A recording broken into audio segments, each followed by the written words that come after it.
Mesdames et messieurs, chers frères en Christ, bonjour. Que la paix soit avec vous. Hier, nous avons amorcé le combat spirituel. D'accord? Aujourd'hui, nous allons continuer avec le combat spirituel. D'accord.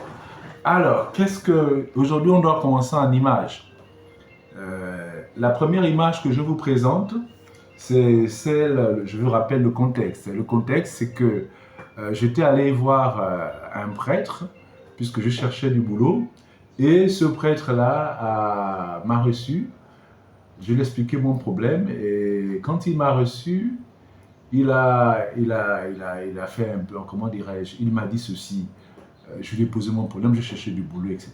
Il m'a dit effectivement, c'est le père Jules, hein, il était le curé de la paroisse Saint-Pierre, hein, le feu curé de la paroisse Saint-Pierre, et il m'a dit il voyait des croix. Il voyait des croix, mais selon lui, il fallait que je fasse l'enseignement. Mais moi, comme j'avais un diplôme d'ingénieur, je ne voulais pas enseigner. Ah, il était un peu déçu du fait que, parce qu'il était prêt à m'apporter mon dossier pour le déposer au collège des cieux. Je dis non, moi je suis ingénieur en informatique. C'est vrai que je fais des maths et la physique, mais je préfère travailler dans une entreprise. Et il a dit, bon, c'est pas grave, on va faire un autre père. Toi, je vous salue Marie. Et le soir, quand je suis rentré, en dormant, il a dit qu'il y avait des croix sur mes problèmes. Donc j'avais des problèmes. S'il voit des croix, c'est que j'avais des problèmes. Donc après avoir fait la prière avec moi, il m'a demandé d'aller prier aussi à la maison. Un autre père, toi je vous salue Marie. Et c'est comme ça qu'à l'issue de cette prière, quand j'ai dormi la nuit, j'ai vu une boule de feu qui est revenue du ciel. Une boule de feu qui est revenue du ciel. Et cette boule de feu, en venant du ciel, elle est passée derrière moi comme ça et a dispersé les personnes qui me tenaient captif. Et la boule de feu est remontée vers le ciel et une colombe est sortie de cette boule de feu. C'est l'image ici que j'ai représentée à travers le combat spirituel. Voilà. Deuxième image, ici vous avez Saint Michel l'Archange. Saint Michel l'Archange, je vous ai dit que l'ange de Dieu, quand vous êtes en difficulté, Dieu envoie ses anges pour nous délivrer, pour nous aider, nous secourir. Les chiens que vous voyez là, ce sont, on va dire quoi, ce sont des esprits, on va dire ça comme ça, que généralement dans nos rites là, rites Bouti, et à Bandji, et peut-être Zobi, ils manipulent, ils gèrent ces esprits-là. Et ces esprits-là prennent la forme du chien. C'est tellement au sens symbolique, le chien étant l'ami fidèle de l'homme, ben ces esprits-là leur sont attachés, et leur ont certainement juré fidélité. Donc, ces chiens-là étaient en train de me poursuivre, et Saint Michel l'Archange, sans que je lui ai demandé, est apparu et a commencé à les tuer, à les frapper de son épée. Et moi, avec un peu de pris de compassion, je dis à Saint Michel, enfin, j'étais pris de compassion, je ne pensais pas qu'il pouvait tuer aussi facilement ces animaux-là, ces chiens-là, ces esprits-là. Ben, il l'a fait, et moi, en tant qu'humain, c'était moi qui étais un peu gêné. D'accord? Donc, tout ça, ça fait partie du combat spirituel. Des démons, des entités qu'on envoie contre nous, et l'ange de Dieu vient à notre secours, et c'est le cas ici de Saint Michel qui était venu tuer tous ces esprits sous forme de chiens, de chiens enragés qui me persécutaient. L'image suivante, c'est l'image du combat spirituel. Vous voyez là, vous avez un initié de la tradition gabonaise, un grand initié, un combo, Buti, qui est venu quelque part, on va dire, dans un esprit de combat. Il est venu parce que certainement, comme je l'avais dit, mon petit frère qui est initié au Buti, il avait dérangé. Et comme Dieu fait de nous, normalement des chrétiens, des sentinelles, dans la maison de nos parents, les sentinelles au travail ou au pays, ben, il est venu enragé, venu en découdre avec mon petit frère. Et en tant que sentinelle, il m'a trouvé positionné là. Et du coup, comme je n'ai pas la force pour le contenir, et Dieu a envoyé les anges qui ont dû le repousser. Vous voyez là, les anges là, ils sont tombés du ciel quasiment armés de leurs arcs et des flèches pour repousser l'assaillant. Ça, c'est encore une image forte du combat spirituel. Que Dieu, quand je vous dis que Dieu ne vous laissera jamais seul dans le combat, il sera toujours avec vous. Hein. Vous ne ferez pas de grands efforts. Dieu fera tout le travail pour vous. L'essentiel du travail, à condition que vous ayez une relation personnelle avec Dieu. L'image suivante, c'est l'image, ben voilà, vous avez là un grand serpent marin, il sort de l'eau, là, de la mer. Et le contexte, c'est lequel? Le serpent marin. Ce serpent voulait normalement, on va dire, avaler l'un des enfants là. Et puis, malheureusement, l'un d'entre eux était plus vigilant et du coup, les enfants se sont échappés. Et le serpent a détruit la maison que voici en colère.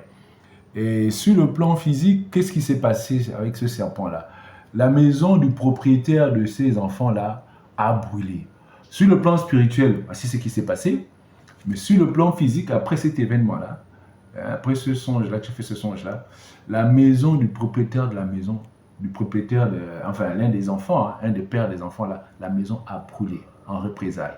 C'est tellement que mon parent là avait une alliance avec cet esprit des eaux là, cet esprit des eaux.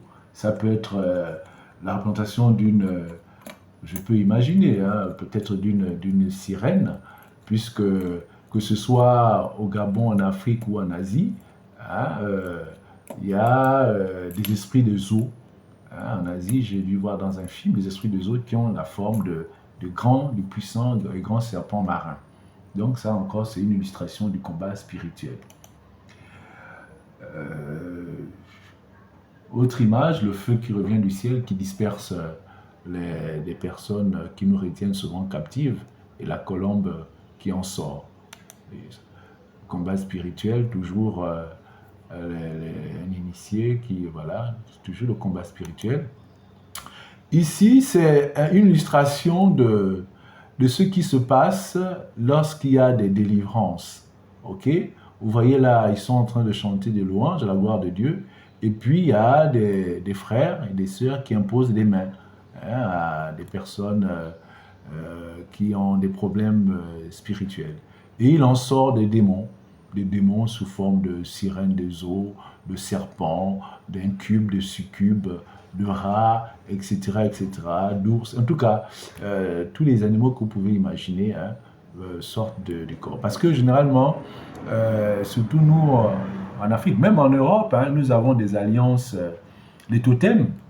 Les totems, moi au Gabon, je vois ici, je rencontrais des gens qui, surtout chez nous les Guissirs, on appelle ça la tribu Mogissir, Guimondou dans l'espace bantou, mais leur totem c'est par exemple les félins, la panthère ou le lion, vous voyez. Donc si vous êtes un peu sensible, vous dormez à côté de ce genre de personnes, ne soyez pas surpris de rêver des lions, parce que c'est leur totem, ok. Donc ces choses-là sont en nous. Je vous ai toujours dit que tout être humain est habité, soit par des bons, soit par des mauvais esprits. Tout être humain est habité. Maintenant, il faut discerner les esprits qui nous habitent. Et ayant fait ce discernement, et quand ils ne sont pas bons, il faut tout faire pour, progressivement, dans une relation sincère avec Dieu, vous débarrasser de ces esprits-là qui nous environnent. Alors, vous avez ici une autre image. Ces trois jeunes gens, et il y a un qui est plus vigilant que les autres. J'espère que vous voyez le démon qui est là. C'est un démon en forme de bouc, à tête de bouc. Le contexte de cette affaire-là, c'est que j'étais allé voir un jeune homme qui, semble-t-il, était initié au buti ou quelque chose comme ça. Et il m'a fait une incision. Et après cette incision-là, il avait bu mon sang. Et voilà que c'était sa manière de faire la divination. Hein. Et après avoir fait cette divination-là, c'est lui qui me révélera plus tard juste après son rituel. Jusqu'après son rituel, il me fait comprendre que les négociations avaient été difficiles avec mon ange gardien. Vous le connaissez déjà, mon ange gardien. Et auquel cas, moi je ne le connaissais pas encore à cette époque-là. Et c'est lui qui me révélera que le monsieur que tu avais vu dans un songe qui t'avait recueilli, qui ressemble à un dieu, c'est ton ange gardien, c'est ton étoile. Ah, c'est pour ça que j'ai pris conscience que finalement, c'était mon ange gardien. Mais dans tous les cas, c'est pas ça le plus important. Le plus important, c'est que euh, le démon en forme de bouc, hein, celui-ci, il se nourrit de sang. Il se nourrit de sang. Et il y a des Gabonais, et même, même des Européens aussi, un peu s'il y a des Dracula en Europe, là, euh, qui baptisent, qui travaillent avec ce type d'entité. Ben, cette entité, généralement, c'est pourquoi tout rituel où on fait couler le sang, ça c'est la leçon qu'il faut retenir de cette image-là, du combat spirituel, tout rituel où on fait couler le sang, généralement c'est ce démon-là qui vient pour boire ce sang-là. Il faut reconnaître que déjà tout rituel où on fait des sacrifices animaux ou humains, déjà du temps de Salomon, ces rituels avaient été interdits. Salomon avait déjà fait remarquer que tous ces sacrifices-là, c'était des sacrifices offerts à des démons, non pas à Dieu. D'accord? Si vous regardez bien la Bible, vous allez retrouver ce passage où Salomon avait fait allusion à ce type de sacrifice où on utilise le sang. Donc, si vous êtes dans une religion ou dans une pratique où on fait couler le sang, ce sang-là, c'est pour ce démon-là. C'est pour ce démon-là. Voilà. Donc, arrêtez d'aller dans des rituels où on fait couler le sang. Ce sang-là ne va pas, ça va aux démons. Ça, on fait des sacrifices à des démons. Ici, vous avez un combat spirituel entre des anges fidèles à Dieu, et un ange déchu. Ils se discutent on va dire quoi, ce bâton-là, on va dire ça comme ça, ce bâton-là, qui est peut-être symbole de pouvoir, ils se discutent ce bâton-là. Ok? Bon, d'aucuns me fera remarquer que les anges, ils sont pas, puisque vous êtes habitué à voir des anges blancs, hein, le codéam. Hein, tout à l'heure, j'écoutais une vidéo faite concernant l'iconographie en Russie, pour ce qui concerne Jésus-Christ qui est noir, d'après l'iconographie russe. Les anges également, les apôtres sont noirs. Les anges également ont été aussi dans l'iconographie russe, certains anges sont noirs. Donc ne soyez pas surpris ici que dans ce combat spirituel, les anges que j'ai représentés ici soient noirs. Hein? Ok, vous devez déjà être habitué à construire. Mais ce qui est vrai, c'est que les couleurs de peau ne devraient pas nous, comment dirais-je, nous influencer. Normalement, au niveau angélique pur, il n'y a pas de couleur de peau. Hein? L'ange ayant le corps glorieux, hein, c'est comme un peu Jésus transfiguré. Normalement, la couleur de peau ne transparaît pas. On ne voit que de la lumière. Donc, on est incapable, normalement, quand il y a cette grande lumière-là, nous sommes incapables de dire si les anges sont blancs ou noirs. D'accord? Il faut qu'on soit d'accord avec cela.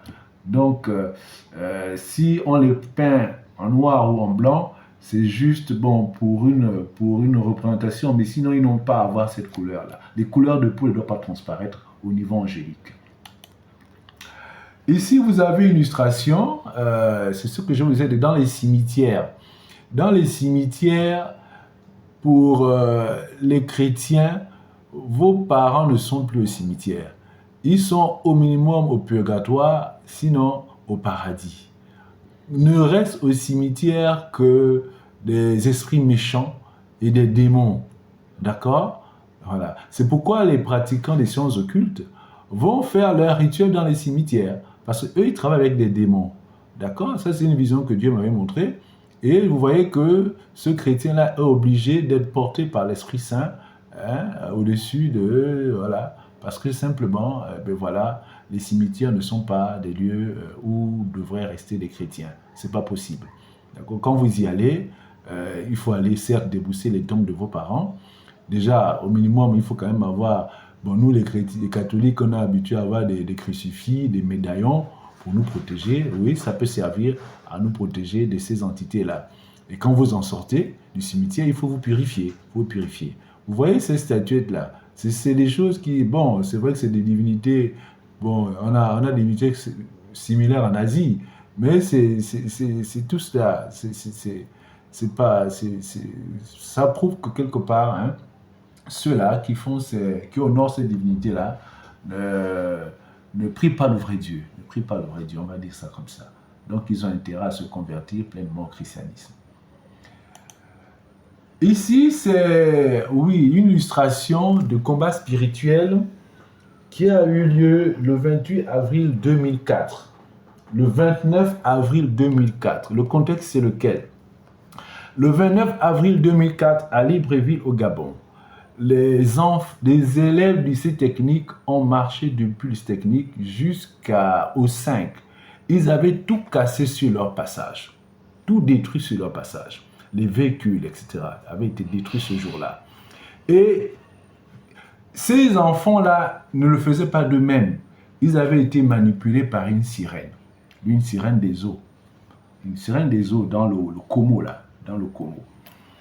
Une sirène des eaux qui elle-même certainement avait eu un pacte avec quelqu'un qui l'avait dérangé, peut-être pas un pacte, quelqu'un allait la déranger, et elle, en représailles, elle a manipulé les enfants, et ça a donné le désordre qu'il y a eu dans Libreville le 29 février 2004.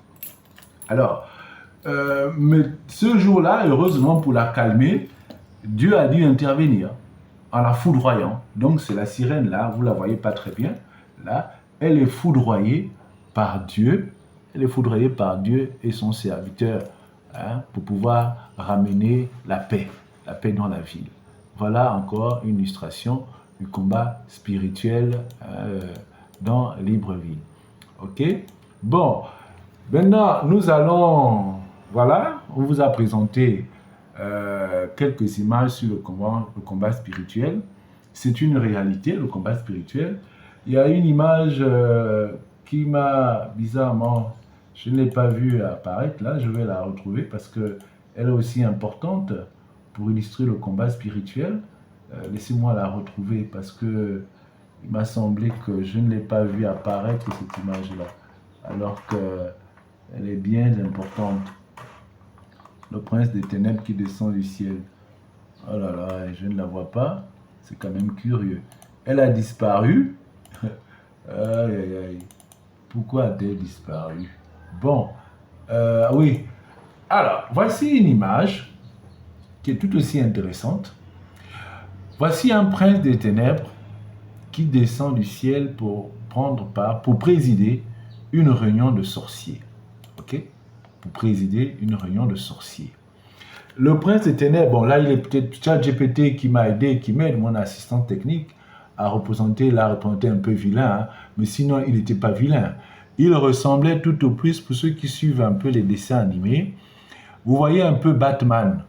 Vous prenez Batman avec son habit là, vous enlevez juste le masque, ok? Voilà, il était vraiment très bien, il descend de manière majestueuse du ciel pour venir prendre part à sa réunion de sorciers.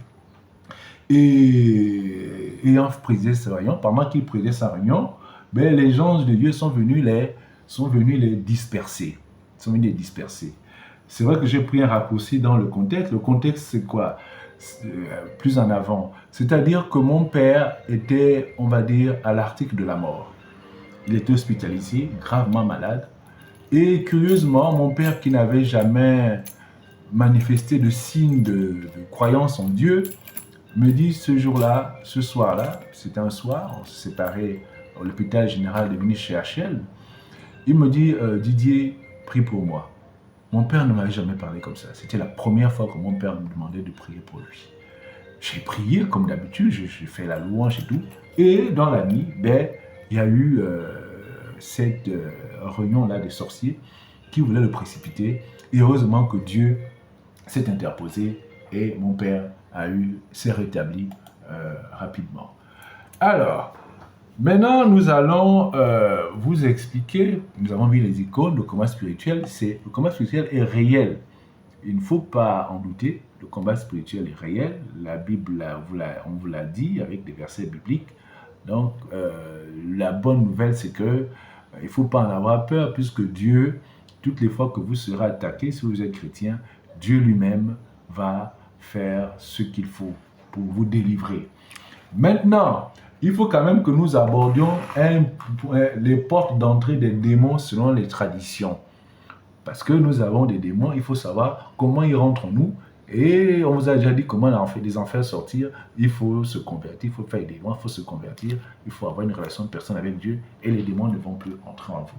Alors, qu'est-ce que l'on peut dire sur les portes d'entrée des démons selon les traditions? Toutes les traditions du monde.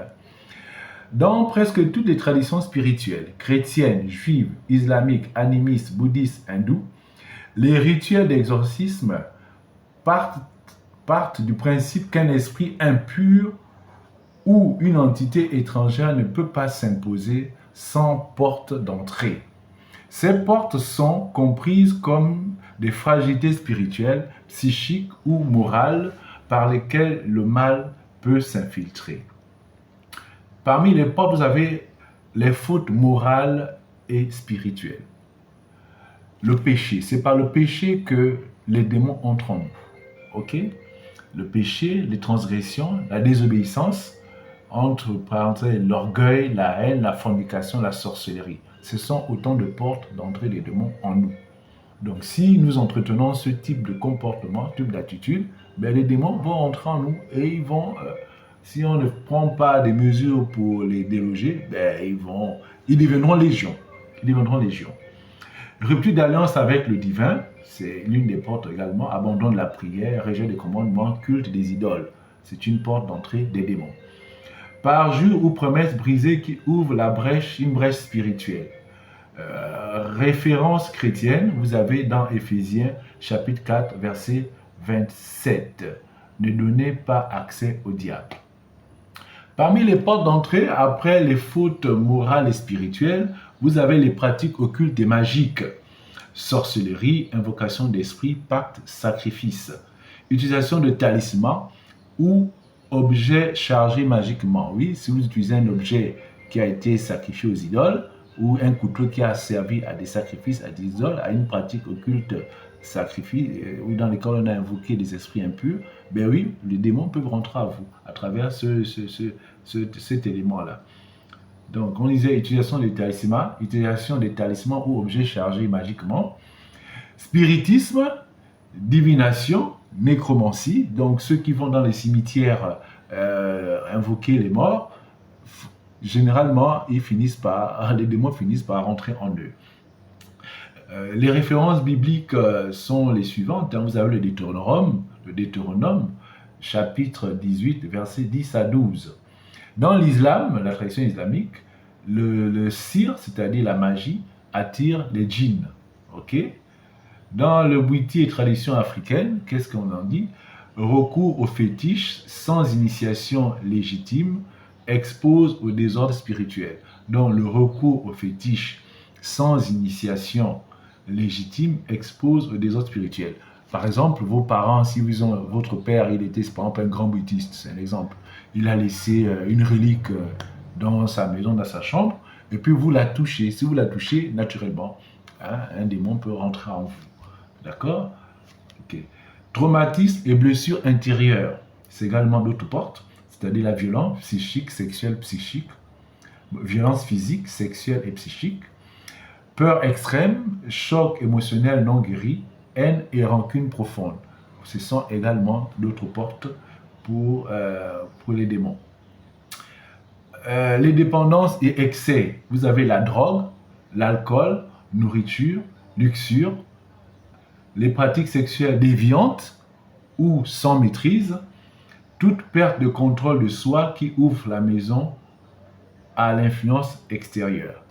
Voilà autant de portes d'accès aux démons. Okay? Donc la drogue, l'alcool, la nourriture. J'étais en train de penser en disant que c'est grâce à mon assistant, mon conseiller technique Chapité, quand j'ai sorti cela. C'est pas de moi-même. Donc nous faisons confiance à ChatGPT.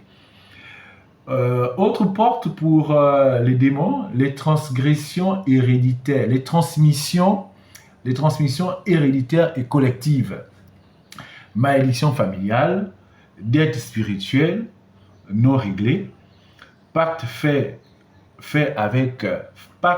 par les ancêtres, influence d'un territoire marqué par des cultes maléfiques. Je reprends ici les malédictions, les transmissions héréditaires et collectives, c'est-à-dire malédictions familiales, dettes spirituelles non réglées, pactes faits par les ancêtres, influence d'un territoire marqué par des cultes maléfiques. Vous savez que, par exemple, je prends le cas du Gabon, que je connais le mieux. Hein. Les gens ont fait des pactes avec les entités des eaux, on fait des pactes, on a des marmites mystiques dans lesquelles, si c'est chaque année ou tous les 5 ans quelqu'un doit mourir, vous voyez, c'est autant d'éléments hein, qui rentrent dans ce cadre-là. OK voilà. Les objets et lieux contaminés, c'est également d'autres portes par lesquelles les démons rentrent en nous. Les amulettes, les statuettes, instruments liés à des cultes. Vous savez que nous avons des instruments liés à des cultes. Nous avons par exemple comment on appelle ça? Les reliquaires. Les reliquaires. Vous avez touché un reliquaire. Vous savez bien que ceux qui connaissent bien les reliquaires, c'est le Mbumba. C'est puisque, voilà, c'est le siège de la maison du Mbumba, hein, du serpent mystique traditionnel. Donc du coup, ben, écoutez, si vous tuez cet objet-là, naturellement, vous serez contaminé spirituellement par des démons. Habitations marquées par des rituels occultes, les maisons hantées, dans lesquelles les gens ont pratiqué trop de l'occultisme, ce sont des portes, vous allez rentrer dans cette maison-là, vous allez choper des démons. Musique ou paroles chargées négativement, chants d'évocation. Oui, des chants, effectivement, par les chants d'invocation à Satan ou à des entités qui sont sous le contrôle de Satan, des démons vont rentrer en vous. Faiblesse spirituelle et psychique, manque de foi ou d'ancrage spirituel. Le manque de foi ou d'ancrage spirituel, effectivement, favorise l'entrée des démons en vous. C'est pourquoi il faut avoir une discipline spirituelle. Il ne faut pas être ouvert aux 4 vents. D'accord? Orgueil ou révolte intérieure. Oui, les orgueils, le diable a été orgueilleux. Donc, si vous êtes trop orgueilleux, vous pouvez être sûr que le diable est quelque part en vous. Vous êtes un de ces éléments, si vous êtes orgueilleux. État de conscience altéré, non protégé. Transe sauvage, méditation sans maître, consommation de plantes puissantes hors rituel initiatique. Voilà, c'est clair. Hein? État de conscience altéré non protégé, c'est-à-dire c'est ce qui se passe généralement dans les initiations. Chez nous en Afrique. Hein? Transe sauvage, méditation sans maître, consommation de plantes puissantes hors rituel initiatique.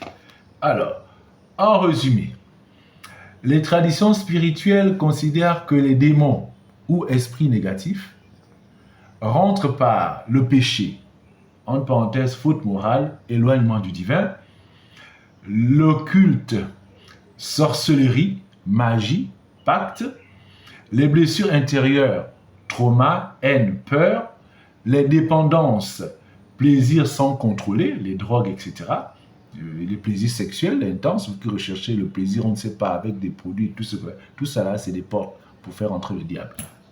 Okay. Les héritages familiaux ou territoriaux, d'accord, les objets et lieux contaminés, le manque de protection spirituelle, d'accord. Bon, ChatGPT ensuite nous a fait un tableau comparatif des portes d'entrée selon les traditions, un très beau tableau, hein. Je passe de commentaires, ce tableau, je l'agrandis pour qu'on puisse voir concrètement hein, de quoi il s'agit dans ce tableau, qu'est-ce qu'il a retenu. Donc, vous avez par exemple pour le christianisme, c'est le péché qui éloigne de Dieu, l'orgueil, la haine, etc. D'autres portes, vous avez la sorcellerie, les pactes de divination, etc. etc.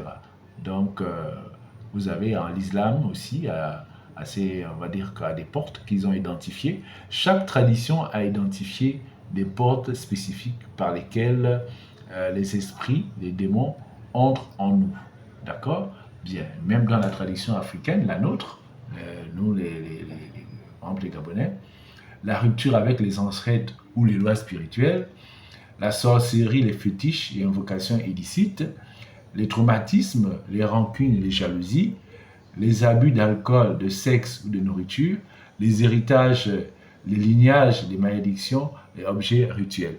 Donc voici les portes par exemple qui ont été identifiées dans nos traditions africaines. Ceci pour dire que vous avez remarqué que ChatGPT n'a pas dit que les Africains, nous, comment dirais-je, nos pratiques étaient diaboliques, hein, que c'était Satan. D'accord? Je vous ai déjà dit d'entrée de jeu que j'écoutais encore un élément dans YouTube qui parle justement de l'iconographie sur le Christ, que d'après l'iconographie russe, hein, orthodoxe russe, le Christ, il se pourrait que le Christ ait été noir. La Vierge Marie noire, tous ses ascendants noirs, jusqu'à Salomon, tout ce monde-là était noir. Ça veut dire qu'Abraham, le patriarche, a certainement été noir. Donc, bon, c'est parce qu'on ne veut pas faire trop de polémique là-dessus, et puis ce n'est pas l'objet de se discuter le Christ, hein, qu'il ait été noir ou le coderne, ce n'est pas ça le problème. Le plus important, c'est le salut. Le salut en Jésus-Christ et en Dieu. D'accord? Bien. Donc, ce n'est pas la peine de dire que nos religions traditionnelles sont sataniques. Cependant, nous avons fait un classement. Et ChatGPT a démontré que dans ce classement, nos traditions actuelles occupent la 6e place sur 8. Cela veut dire que si on faisait une course, si ces religions-là, ces traditions-là, faisaient une course pour arriver chez le bon Dieu, nous sommes en 6e position dans le peloton. D'accord? Actuellement. Même si nous étions certainement quelque part premiers, hein, du temps de la naissance du Christ, quand il est venu se réfugier en Égypte, on était certainement les premiers. Comme on n'a pas bien travaillé, mais du coup, on se retrouve 6e. Donc, il faut retravailler nos traditions. Il faut réformer nos traditions. D'accord? On va recommencer ce débat-là sur la réforme des traditions. Sur ce, je vous remercie, mesdames et messieurs, chers frères en Christ. C'était un plaisir d'échanger avec vous sur les mystères de la dignité et de la foi, précisément sur le combat spirituel. Je vous remercie. À très bientôt.